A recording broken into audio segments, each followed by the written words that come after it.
Hey Lashy kids and driving mutants, I'm Lady Shasha, Mistress of the Snark. Happy October 1st, and let's have some fun talking about Poltergeist. This is an MGM and Steven Spielberg production, so you already know they had money and it shows. I love the way this movie opens. The dog goes around the house checking on each member of the Freeling family. This is still the most creative way I have seen a family introduced. And it gets right to the point with Carol Ann slowly coming down the stairs and approaching the TV. Cut to the scenic shot of, as the script describes, is the kind of neighborhood World War II bought and paid for. Which is one of the things that I like best about this movie. It doesn't take place in some old, decrepit, creepy mansion. It takes place in a modern, at least for the 80s, a modern suburban home in a cul-de-sac. And this movie gives us a feel for the neighborhood by showing us different characters interacting, like the father having his buddies over to watch a football game, or Bobby climbing a tree outside. The writing in this is so good, and it's the little things, like when Carol Ann goes from crying about her newly deceased pet bird to smiling and saying, "Can I have a goldfish?" That is so true to life. That's how little kids really are. People really underestimate how resilient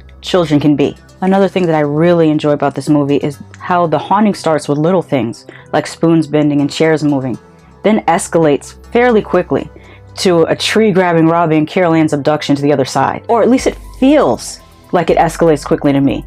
When I checked the time, it was actually not until 40 minutes into the movie where Carol Ann is abducted, but that whole first act only feels like 20 minutes. And I think it's because the movie is so engaging. And it's at this point in the movie that we meet the paranormal investigators. And this is a really great sequence because it shows how they come in being extremely confident in their abilities to showing them being extremely shook. This part of the movie really makes this stand out from other haunted house movies of that time period, like the Amityville Horror or The Changeling, because it introduces paranormal investigation and treats it like a respected science. Another movie that did the same thing, which was also released in 1982, is The Entity. I like to think that this helped get our favorite paranormal investigators, the Ghostbusters, greenlit 2 years later. The third act introduces a reveal about the neighborhood being built over a graveyard.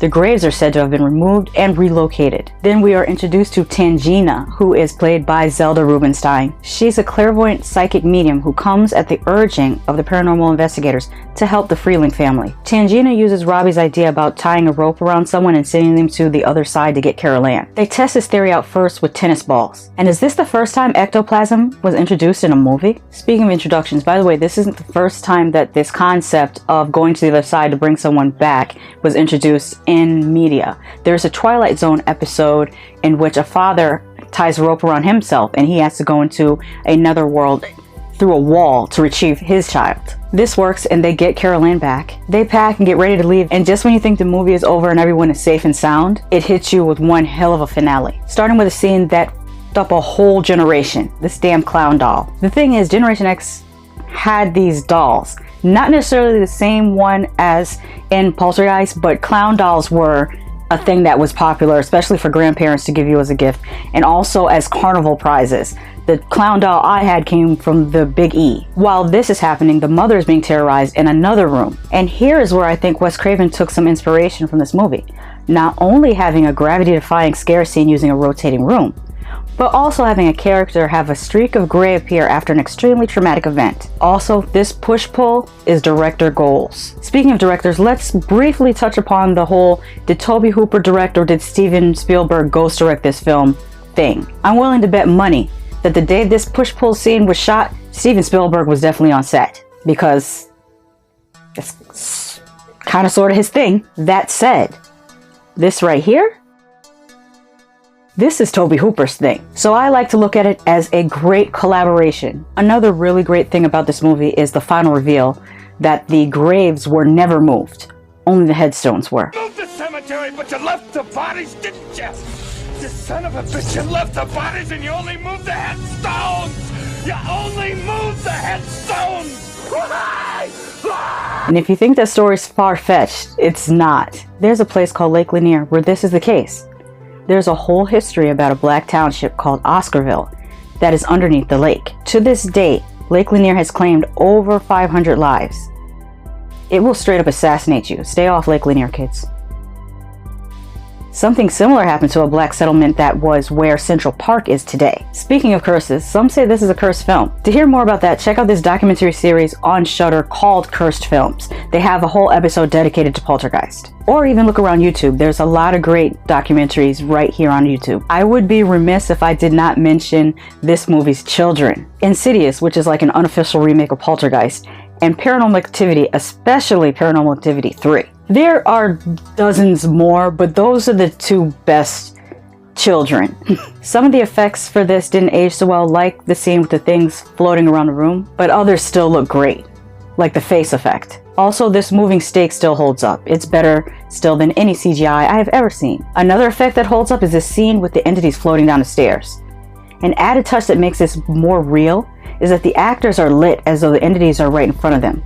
Another cool thing they added was the wind blowing on them. This makes the moment feel so real. Speaking of lighting, the lighting effects as well as many other effects were done in camera. Also, these skeletons look amazing, and you know why. Well, just in case you don't know why, it's because they were real. The effects for this movie were actually done by a very new company called Industrial Light and Magic. Well, it was new at that time. And as we all know, it's owned by George Lucas, which might be why there's so many Star Wars things in Robbie and Carol Ann's room. The camera work in this is so good. The way the camera moves around the bed during the parents' conversation makes the scene so much more dynamic. This adds so much more to the scene than your typical shot reverse shot. This movie also has one of the best horror scores of all time. You could literally play the score and I could tell you what part of the movie that is. The music was done by Jerry Goldsmith, by the way. I almost forgot to tell the story of when I first saw Poltergeist at the drive-in theater. Now bear in mind that I am the same age as Heather O'Rourke, who played Carol Ann. So I was a little ass kid in the back of a car at the drive-in watching Poltergeist.